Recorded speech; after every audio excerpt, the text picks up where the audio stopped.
bref délai pour identifier les ordonnateurs de crédit et administrateurs de défense. Parce que nous nous disons, tant bien que mal, que nous avons une justice autonome et transparente. Tous les cadres du mouvement Gëm Sa Bopp ont demandé à M.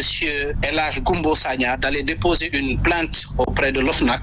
Ensuite, il y a eu une ampliation qui a été déposée au cabinet du procureur de la République, Serigne Bassirou Gueye, et une autre plainte au niveau de l'agence judiciaire de l'État.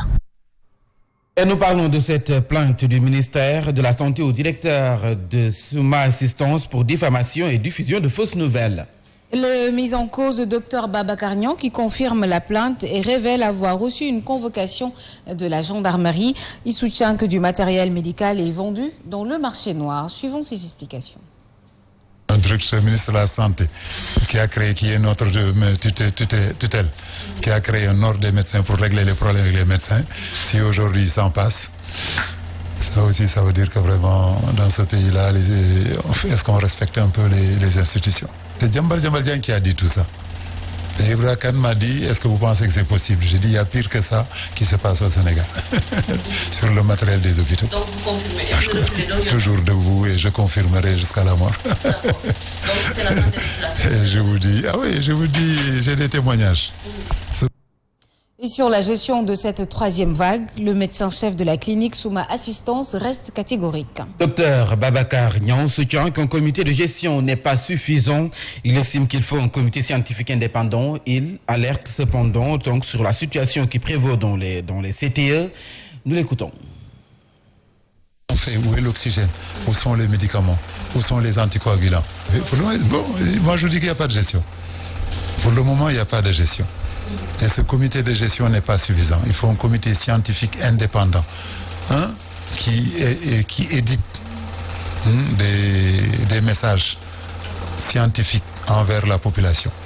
Mais si vous attendez sur commande qu'un président vienne vous dire « asseyez-vous, dites-moi ce qu'il faut faire », vous avez failli à votre mission. Et puis, l'État du Sénégal a pris la décision de supporter la facture relative à l'oxygène qui devient désormais gratuite pour les patients. Une annonce faite ce mardi par le ministre de la Santé, Abdoulaye Diouf Sarr, en marge de sa visite auprès des partenaires gaziers. Suivons d'ailleurs ses explications.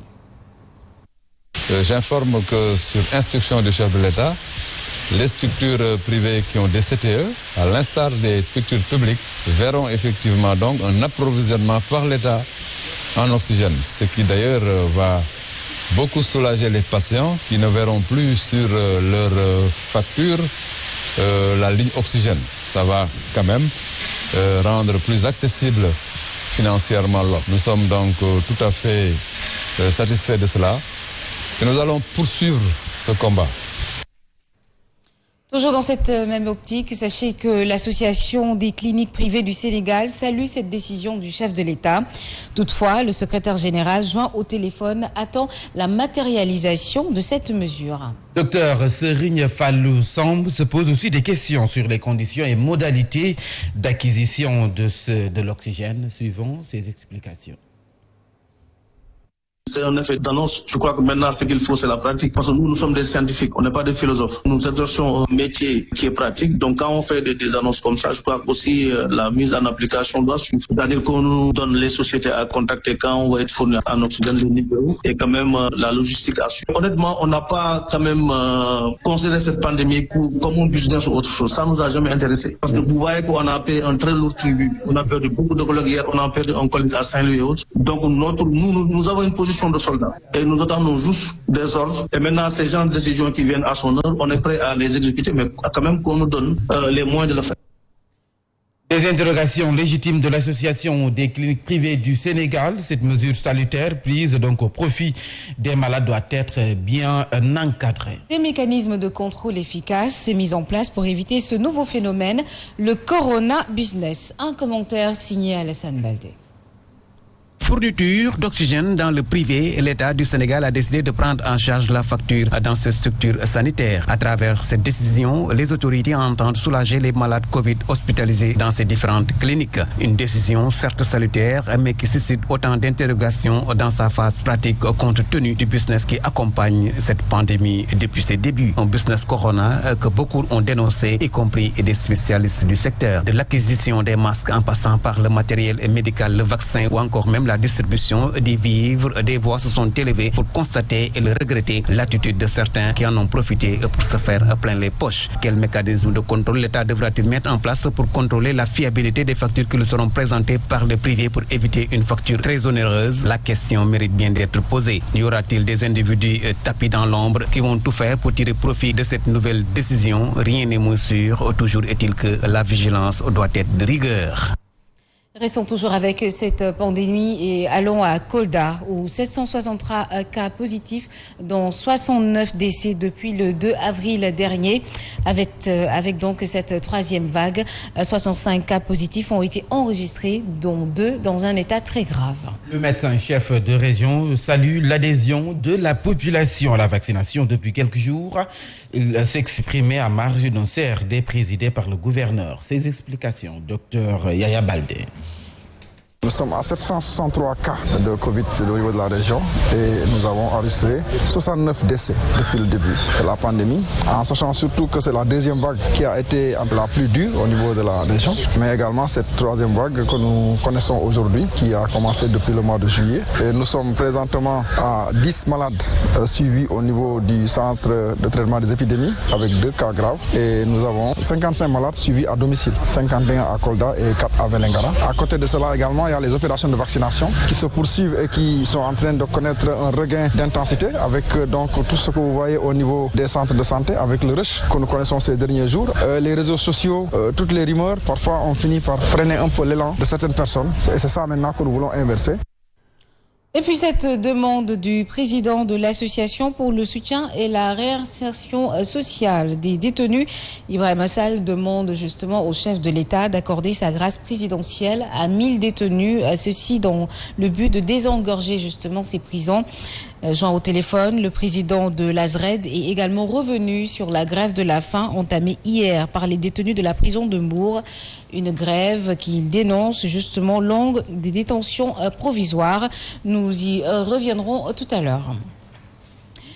Et à présent, le transport routier, les plaques d'immatriculation et la carte grise passent de 21 660 à 41 000 de nos francs.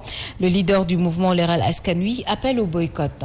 Selon Omar Faye, ces entreprises françaises en charge de la vente de ces plaques n'avancent aucune explication pour justifier donc cette hausse des prix. Le président du mouvement Leral Askanui que nous écoutons. C'est scandaleux ce qui se passe. Le prix des plaques d'immatriculation a été augmenté. Ça passe de 21 000 à 41 000. Vous imaginez? Mais c'est grave, c'est irrespectueux. Alors que nous ne sommes pas au courant de cette augmentation-là. Et nous ne connaissons pas les raisons qui ont poussé aujourd'hui ces autorités à augmenter aujourd'hui les plaques d'immatriculation. Et nous n'accepterons pas. Le marché a été gagné par Gemalto. Aujourd'hui, ce même marché est entre les mains de Groupe Thales. Tous des sociétés françaises. Mais qu'est-ce qu'ils veulent? Ils veulent nous vampiriser financièrement? Ils veulent nous sucer financièrement? Ça, les gens ne l'accepteront pas. Nous demandons aux autorités de nous dire pourquoi cette augmentation des plaques d'immatriculation et immédiatement. Et que nous demandons à tout le monde de boycotter aujourd'hui le montant qui nous a été proposé par ces gens-là. Et puis les jeunes de Cascas et des localités environnantes ont fait donc une sortie pour s'opposer à l'octroi d'un site réservé pour un lycée à un privé sans que les populations en soient informées. Une décision qui a provoqué l'ire des jeunes et adultes qui, regroupés derrière un collectif, se disent déterminés à se battre pour ce projet qui n'aboutisse. Très en colère, ils interpellent le président Macky Sall sur les agissements arbitraires du conseil municipal de Médina Ndiaye sur la réserve foncière. Amadou Tidiane Diallo porte leur parole. Nous l'écoutons. Nous, membres du collectif des jeunes et adultes de Cascas, sommes là aujourd'hui pour dénoncer la délibération suspecte établie par le conseil municipal de Médina Ndiaye et pour octroyer gratuitement le site attribué au collège d'enseignement moyen de Cascas par le conseil rural à un partenaire privé pour l'implantation d'une station de service. Donc nous déplorons cette décision du conseil municipal de Medina Ndiaye qui n'engage aucunement le village de Kaskas qui accueille cette station, mais sur un autre site. Donc nous lançons un appel aux autorités administratives et locales et son Excellence, Monsieur le Président de la République du Sénégal, Macky Sall, face à une telle dynamique d'accaparement du site de notre cher collège par le conseil municipal de Medina Ndiaye. Puisqu'ils ne reculent pas, nous les jeunes, nous reculer.